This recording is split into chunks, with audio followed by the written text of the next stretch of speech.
السلام عليكم ورحمة الله تعالى وبركاته. halka naga daawanaysaan waa SNN oo idin kaga imaanaysa labada magaalo mataanaha Minneapolis iyo St. Paul.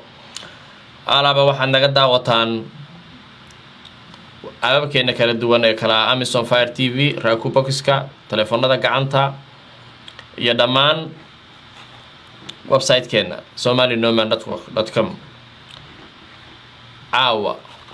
waxaan idin haynaa barnaamij gaar ah oo aan ugu talagalnay wacyigelin oo aan rabno bulshooyinka Soomaaliyeed dhibaatada uu ku hayo coronavirus inaan ka wacyigelino iyo bandow cusub oo uu ku soo reegay governorka state of Minnesota Mr. Tim Walz. sidaad la socotaan waxaa noo bilowday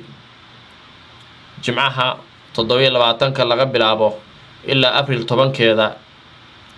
waxaa noo bilowday bandow cusub oo 2 wiiga. bandowgaas oo lagu sheegay in la rabo insha Allah taala in lagu badbaadiyo dhammaan bulshooyinka reer Minnesota, taasoo hore looga faa'iiday bandowyo ka horeeyay oo dadka lagu amrayay inay kala fogaadaan ama ay kala durkaan. arrintaas oo aad u shaqaysay ayaa governorku wuxuu maanta 2 duhurnimo ku dhawaaqay in bandowgan uu sii socon doono si looga bogsado ama looga badbaado dhibaatooyinka uu bandowgan leeyahay oo cudurkan leeyahay. sidaad la socotaan cudurkan muddadii uu socday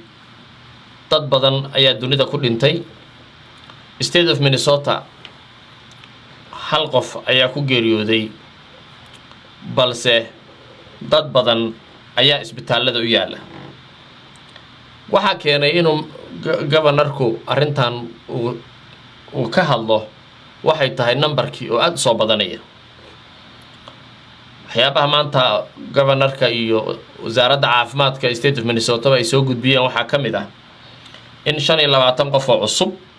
oo uu ku soo biiray halka uu tirada uu marayo 285 35 ay isbitaalada yaalaan, 26 ay ICU-da ku jiraan, macnaheedu meelaha degdega ah ee dadka lagu hayo. dadka guud ee state of Minnesota oo saameynta ku yeeshay waa 285 qof, halka ay nagu soo cusboonaatay inuu numberku soo kordho joogto ugu soo kordho 25. balse marka loo eego guud ahaan dunida waxaad moodaa inuu aad ugu yar yahay oo marka loo fiirsho isteedyada nagu dhegan sida Wisconsin, Illinois iyo New York iyo isteedyada kale oo dalka Mareykanka. si kastaba arrintu ha ahaato, barnaamijkeena wacyigelinta waxaan ugu talagalnay in ay dad badan oo Soomaaliyeed sida ay ula tacaali lahaayeen aanu ka wacyigelino.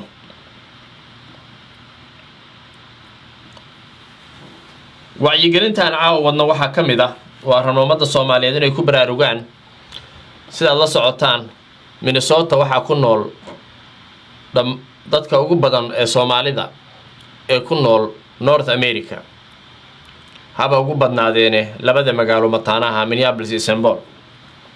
sidoo kale waxaa aad ugu badan waayeelada oo degan saraha dhaadheer iyo kuwa badan oo gaagaaban oo ku yaala ee magaalada labada magaalo mataanaha iyo nawaaxigoodaba. arrintan geerida ugu badan ee dunida laga sheegayo dadka ay saameysay waa dadka waayeelada ah iyo dadka xanuunada kala nooca ee qaba.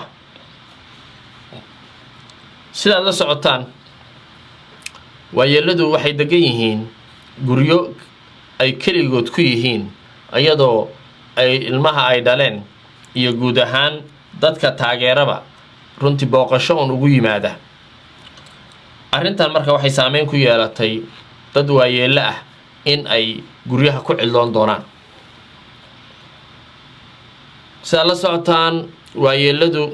badanaa guryaha waxaa loogu kariyaa waa lagu booqdaa santaradii ay booqan jireenna waa la soo xiray arrintan dadka Soomaaliyeed meel walba ay joogaan waxaan ku boorinaynaa in waayeelada indha dheeraada loo yeesho oo aan lagu halaynin in ay kaligood isku filaadaan ayadoo laga taxadarayo in guryaha lagu booqdo ayadoo dad badani ay guryaha ugu tagayaan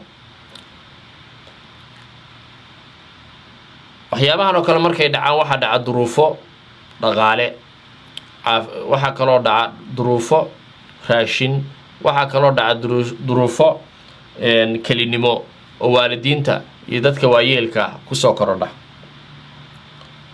aad loogama dayrinayo dadka dhalinyarada ah iyo caruurta balse waxa aad looga dayrinayaa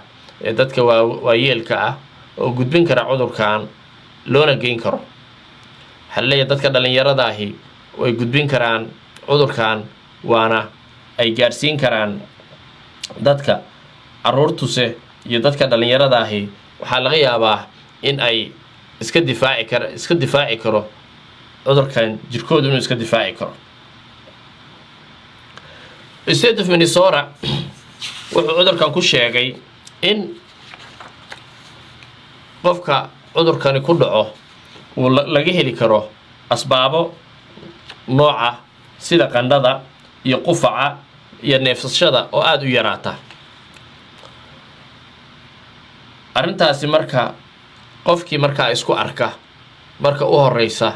waxaa lagu wargelinayaa isbitaaladii iyo emergenciyadii aad u buuxa dartood ama aan u diyaarsanayn badankood in ay dadka mataqaanaa ay hore ka qaabilaan ayaa waxaa la hubinayaa qofku in uu gurigiisa isku xanibo inta uu wax iska dareemayo ilaa uu ka soo daro sida la socotaan waalidiintu iyo dadka waayeelka ah ee guryaha jooga waxaa ku adkaan doonta inay bannaanada u soo baxaan sidoo kalena dad badan oo caawin jiray waxaa ku adkaan doonta inay soo booqdaan ama u yimaadaan baqdin laga qaba awgeed waxaa jiri doona dhammaan bulshaweynta Soomaaliyeed iyo dadka xaasaska qoysaska waaweyna in ay hay'ado isu diyaariyeen sidii ay u caawin lahaayeen hay'adahaas waxaa ka mid ah United Way oo runtii isku dayaysa in ay gaarto dhammaan dadka low income-ka ama dadka aan dhaqaalaha badan lahayn marka dhaqaalaha badan lahayn ee saboolka sida shaashadeenna aad ka aragtaan United Way waxaad ka wici kartaan haddii aad u baahato cunno haddii aad u baahato kiro in lagaa bixiyo iyo haddii kale aad u baahato wixii dhaqaale ah oo dhib kaa haysto sidoo kale waxaa jira hay'ado aad u tiro badan oo aanu dib insha Allah tacaala idinkala wadaagi doono qof walba oo dhiban ama guri degan ama aan kire iska bixin karin wuxuu heli doonaa meelo badan oo resource ah sida magaalooyinka city-ga aad degan tahay sida county-ga aad degan tahay iyo sida hay'ado badan oo humanitarian ah oo waxaan ku takhasusay inay dadka saa u caawiyaan waxaad wici kartaa si aad dhibkan uga gudubto ama aad dhibaatooyinka ku haysta aad uga gudubto oo aad uga hesho bannaanka gacan waxaad wici kartaa telefoonka nambarkiisu yahay 1-866-211-9966 ama 1-866-211-9966 waa United Way oo aad ka heli kartaan sidoo kale waxaad u diyaarisaa zip code-ka aad degan tahay si ay kuugu xiraan ama ay kuugu sheegaan meesha kuugu dhow ee laga caawin karo labada wiigo soo socota oo governorku uu yiri waxaad u baahan tihiin in aad guryaha joogtaan macnaheedu ma ahan in dadku ay guryaha iska fadhiyaan macnaheedu waxa weeye in aad loo taxadaro qofku hadduusan lahayn shaqo degdeg ah ama wax emergency ah ama shopping uusan aadaynin ama uusan lahayn waxyaabaha uu ka maarmi karin.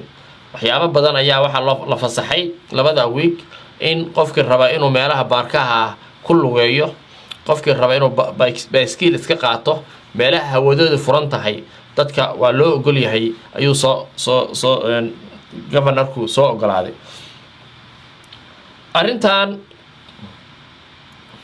arrintan waxay saameyn doontaa wax badan oo dhaqaalaha ka mid ah, waxay saameyn doontaa wax badan oo ka mid ah qaab nololeedkii ay dadkani ku noolaan jireen. sidaas awgeed qof walba oo Soomaaliya oo af Soomaali ku hadla waxaa laga codsanayaa in uu taxadarka dheereeyo, taxadarka badiyo, runtiina aan la yaryaraysanin hawshan waa hawl khatar ah, cudurkana waa cudur khatar ah, cudurkana waa cudur la isku gaarsiiyo noocyo badan oo hawada ah, taabashada, isa salaanka, meel mataqaana qof cudurkan qaba uu taabato. marka arrintaas labadan week si ay hawshan u yaraato waa inaad qayb ka noqotaa in uusan cudurkan fidin. hadday jirto isbooqashada qoysaska, waxaa lagu wargelinayaa dhammaan bulshooyinka Soomaaliyeed in la hakiyo isbooqashada, khaasatanna aan la booqanin dadka xanuunsan oo ah dadka waayeelada ah iyo dadka cudurrada qaba oo u sahlan tahay in cudurkani uu ku dhaco. waxaa dhici karta in adigu cudurkan qabtid balse aadan isogeyn oo jirkaagu difaacayo, balse haddaad u tagtid qof xanuunsan oo xanuuno kala qaba ama waayeel ah, waxay u fududahay cudurkan inuu gaaro. mar labaad iyo mar saddexaad waxaan ku soo celinaynaa, waan rabnaa bulshooyinka Soomaaliyeed inay ku baraarugaan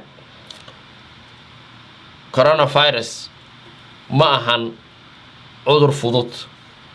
waa cudur dunida oo dhan ay ka qayliyeen, waa cudur saameyn weyn adduunka u geystay, waa cudur saameyn weyn u geystay dhaqaalihi adduunka, waa cudur saameyn weyn u geystay wadamada Mareykanka, Asia, Africa iyo dhammaan wadamada waaweyn ee westiga. sidaas awgeed waxaan rajaynaynaa hadduu alla idmo in taxadarada la badiyo, la yareeyo isu socodka, dadka meelaha isugu imaanaya publiga ah la yareeyo, in la isku dayo wax walba oo keeni kara in ay dad isugu yimaadaan aan waqtigan looga faa'iidaysanine ballamahaasi dib loo dhigto. waxaan mar labaad mar saddexaad ku celinayaa cudurkani waxyaabaha ay wasaaradda caafimaadka ee state of Minnesota ay caddaysay oo qofku inuu isku dareemi karo waxaa ka mid ah qandhada, qufaca iyo neefsashada oo gaabisa ama neefta oo gaabata iyo qandho. arrimahaas marka qofkii isku arka mar labaad iyo mar saddexaadba haddii aad isku aragto arrimahaasi waa arrimo halis ah, waxaad u baahan tahay marka u horeysa adigu inaad iskarantiisho ilaa muddo waqti ah. haddii ay hawshu kugu soo adkaato oo neeftaada iyo qandhadaadu soo badato oo aad dareentid inaad halis ku jirtid, waxaad xaq u leedahay inaad emergency-ga aadid oo aad iska tijaabisid. state of Minnesota warbixintii ugu dambeysay governorku uu bixiyey dadka hadda state of Minnesota iska test gareeyay ama laga fiirshay oo qaba waa 11,000 dadka laga fiirshay oo ka baqay in cudurkaasi uu hayo oo balse lagu waayay waa 11,475 qof. garan kartaan numberka intaa la eg iyo dareenka ay dadkaasi qabaan. sidaas awgeed waxaa bulshooyinka Soomaaliyeed laga codsanayaa arrinta inaan la yaryaraysanin. hargabkii aad arki jirtay maahan, xanuunadii aad arki jirtay maahan, waa xanuun meel fog gaari kara, waa xanuun adoo qabaad qof kale u gudbin karto, waa xanuun aan horay loo arag oo ariga ku cusub. waan dareemi karnaa in ay jiraan dhalinyaro iyo waalidiin jecel inay aad isu booqdaan, balse booqashadaasi waxaa muhiim ah inaad waalidka aad ka ilaaliso in cudurkaasi ku dhaco. waalidkana waxaa laga rabaa in uu ka ilaaliyo caruurtiisa iyo ilmihiisa iyo ilmahay dhaleen inaysan saameyn u geysanin. warbixintan labadan week oo barnaamijyadan labadan week oo uu governorku kusoo rogay in guryaha la joogo waa 2 week oo aad iyo aad muhiim u ah. wax la iska siiri ma ahan, waa arrin aad looga fakeray, aadna looga walwalsan yahay in uu cudurkan si dhaqsa u faafo. mar uu governorku ka hadlayay wuxuu yidhi sidii aanu shacabka ula hadalnay oo ay u qaateen amaradii aan siinay haddaan loo qaateen maanta 10,000 kun oo reer Minnesota ah ayuu cudurkani gaari lahaa. maantana waxaa la rabaa cudurkan sidii hore oo aanu dadka reer Minnesota ay isu badbaadiyeen oo amarka governorka iyo madaxda caafimaadka ay bixiyeen sidii loo qaatay in la qaato, annagoo og in la joogo guryo oo la farfadhiyaahi ay tahay shida badan oo runtii aysan dad badan ay ku adag tahay inay sameeyaan, balse waxaa lala dagaalamayo ayaa ka dhib badan caajiska guriga yaalla. sidaas awgeed barnaamijkeennan oo kooban waxaanu ku wacyigelinaynaa oo mar labaad iyo mar saddexaad ku soo celinaynaa joog gurigaaga, is ilaali, dadka ka ilaali, adigu iska ilaali, dadkana iska ilaali. ciddii gadaal hadda naga soo gaartay waa wacyigelin aan ugu talagalnay coronavirus oo aan rabno hadduu alla ibna bulshaweynta Soomaaliyeed in ay la socdaan coronavirus inuu cudur halis yahay oo aan la yaryaraysan, oo qofku taxadar sameeyo. qofka ku salaami waaya, qofka kaa fogaada, macnaheedu maaha inuu ku neceb yahay, macnaheedu maahan inay wax kaa soo urayaan, macnaheedu maahan inaad khaldan tahay, macnaheedu kaliya waxa weeye wuxuu raacayaa sharcigii loogu talagalay nidaamka dalka oo ah sida kaliya ee wadanka lagu badbaadi karo cudurkan oo ah in la kala fogaado. cudurkan ilaa hadda wax dawaa looma hayo, way adag tahay dawadiisii, wali baaritaanaa socda. waxa ugu muhiimsan oo lagu kala badbaadi karaa oo cudurkani uu looga badbaadi karaa waa in la kala fogaado, aan la isbooqanin. ciddii hore u dhaaftay barnaamijka qaybihiisa hore oo aan ku bilownay Minnesota waxaa ku cusub kayska 25 qof oo cusub ayaa ku soo kordhay, halka 285 qof oo reer Minnesota ah oo cudurkani ku dhacay, halka 35 ka mid ah isbitaalada ay yaalaan, halka 12 ka mid ah ay ku jiraan halka loo yaqaano ICU-ga ama qaybta emergency-ga degdega ah. dadka guud oo laga baaray cudurkan sida uu governorku sheegay waa 11,475. state of Minnesota wuxuu ku jiraa isteedyada marka loo fiirsho wax Mareykanka goboladiisa kale iyo guud ahaan adduunka isteedyada sida fiican ee loo xakameeyay dadkooduna ay aad isu maqleen. barnaamijkeennan waxaan idinkaga tegaynaa in aad dadaashaan, ciddii u baahan dhaqaalo ku saabsan kiro iska bixinta, cunno, caafimaad iyo waxyaabaha daruuriyaadka ah. waxaanu hadda idiin haynaa hay-addii ugu horeysay oo aanu informationkeeda helnay, iyadoo ay jiraan hay-ado badan oo taageeri doona dadka guryaha jooga. sidoo kale waxaa jira makhaayado badan oo delivery free sameynaya oo aan rajaynayno dadka dhalinyarada ah oo baabuurta haysta inay taageero u fidiyaan dadka waayeelka ah oo aan gaari karin makhaayadahaas. runtii aad si taxadar lana cunooyinka ay karinayaan iyo waqtiyadaba aad kala xiriiri doontaan internetyada iyo meelaha muhiimka oo lagu soo dhejin doono. United Way oo numberkeedu yahay qofkii raba in kira laga bixiyo in laga caawiyo United Way numberkaad ka wixi kartaana waa 1866 211 9966 waxaan idin rajaynaynaa in Ilaahay subxaanahu wa ta'ala naga badbaadin doono annaguna waxaan idin rajaynaynaa inaad noqotaan dadka qaata talooyinka takhaatiirta iyo waxgaradka bulshada Soomaaliyeed ee ka soo hadlaya dhammaan arrintan coronavirus waanigu Maxamed Wardheere waxaan idinkaga tegayaa sidaas iyo nabadgelyo kulanti wacan oo xiiso leh salaamu calaykum ورحمة الله تعالى وبركاته.